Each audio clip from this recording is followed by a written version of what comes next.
بسم الله والصلاة والسلام على رسول الله. اللهم صل وسلم وبارك على سيدنا محمد وعلى آله وصحبه وسلم.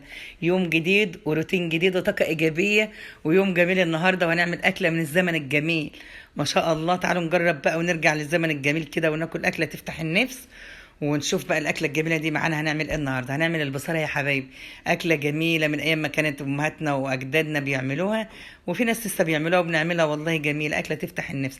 تعالوا نعمل نشوف الاكله الجميله دي هنعملها ازاي. تعالوا نقول بسم الله ونصلي على الرسول صلى الله عليه وسلم ونبدا الفيديو الجميل بتاعنا ده النهارده. معانا طبعا فول مدشوش كلكم عارفينه بتاع الطعميه. طب هنبله شويه كده وهنحطه على في طاسه كده على النار او في حله، وبعد كده يا حبايبي ننزل عليه بصلايه كبيره او بصلتين كده ونعملهم مكعبات كده كبيره، وثلاث اربع فصوص توم صحاح هنحطهم صحاح مش هنقطعهم. وهنحط يا حبايبي البهارات اللي انت بتحبيها، كمون، فلفل، كزبره ناشفه، ملح، ورق لورا. وهنحط بقى ايه الخضره الجميله بتاعنا ده. هنجيب ثلاث شدات كده كزبره وبقدونس وشبت عشان يبقى لونها كده تتميز باللون الاخضر الجميل بتاعها ده. وهنحطها بقى فوق المكونات دي كلها وعلى البارد كده، وهنولع بقى النار. واول ما تبتدي تغلي ولعت البوتاجاز وهيبتدي يغلي هتهدي النار عشان يستوي على نار هاديه. ما شاء الله الفول كده يبقى زي الزبده كده وطري وجميل.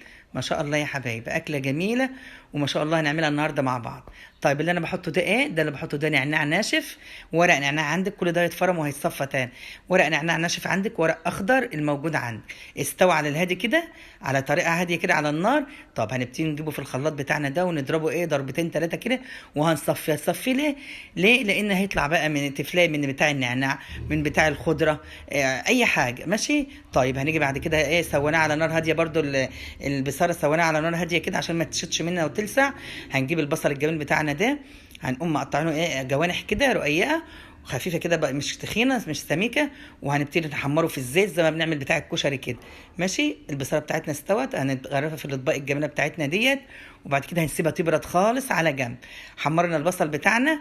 طيب هنجيب ايه معلقتين سمسم، هو طبعا ايه تقريبا ما تسجلش معايا المقطع بتاع السمسم والكزبره الجافه اللي هي الناشفه. هنجيب سمسم وكزبره ناشفه وهنلوحه كده مع البصل على في الطاسه على النار. وهنبقى كزبره مع سمسم مع البصل المكرمل الجميل ده، وهنعمله بقى ونزوقه كده، تعملها بقى بشياكه كده وجميله زي ما انتم شايفين كده، وتغرفوها في الاطباق. بس اهم حاجه ما تبرد عشان الحاجات دي ايه ما تغطس. لو وصلتوا معايا لحد كده يا حبايبي حط لكم كومنت كده جميل يشجعنا ويفرحنا، ولايك جميل للفيديو ده، وفعلوا زر الجرس عشان كل جديد يوصل مني باذن الله. ماشي يا حبايبي؟ واللي مشتركش في القناه يشترك يا حبايب قلبي. ربنا يديمكم نعمه في حياتي يا رب.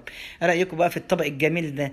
حاجه جميله ينفع للعشاء ينفع للفطار، وجبه في الغداء جميل جدا. اعملوه يا حبايبي وحطوه في التلاجة ويتاكل ساقع، يتاكل في الفطار وانت بتفطري اعملي بيه وغمسي بيه جميل. وفي العشاء بالليل بدل ما تحتاري تعملي ايه للعشاء، زهقنا تحمير بطاطس وحاجات زي كده، اعملي ونوعي يا حبيبه قلبي.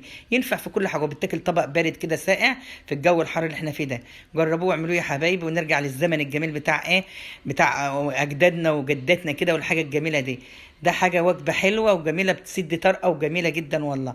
هي يعني مش بتغنى عن اكل اي حاجه، بس ايه هي وجبه جميله والله بنعملها ولسه مازال برضو بنعملها في البيت ما شاء الله.